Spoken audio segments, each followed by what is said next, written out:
السلام علیکم ورحمۃ اللہ وبرکاتہ۔ ایک مکمل حج اور ایک مکمل عمرے کا ثواب یہاں ہی بیٹھ کر، یہاں ہی رہ کر، یہ فرمان ہے رسول کریم صلی اللہ علیہ وآلہ وسلم کا۔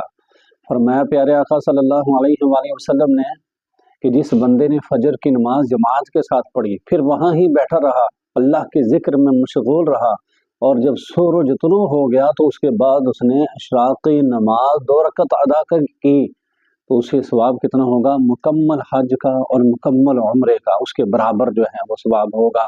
اللہ رب العزت ہمیں ساری نمازیں بالخصوص فجر کی نماز جماعت کے ساتھ ادا کرنے کی توفیق عطا فرمائے، تاکہ ہمیں بھی حج اور عمرے کا ثواب ملے۔ غریب آدمی ہے، جا ہی نہیں سکتا ہے، یہاں ہی حج اور عمرے کا ثواب انشاءاللہ ضرور ملے گا۔ ویڈیو اچھی لگے تو اس چینل کو سبسکرائب کیجئے، ویڈیو کو لائک کیجئے اور دوسروں تک شیئر کیجئے، تاکہ سب کا بھلا ہو۔ اللہ عمل کی توفیق عطا فرمائے۔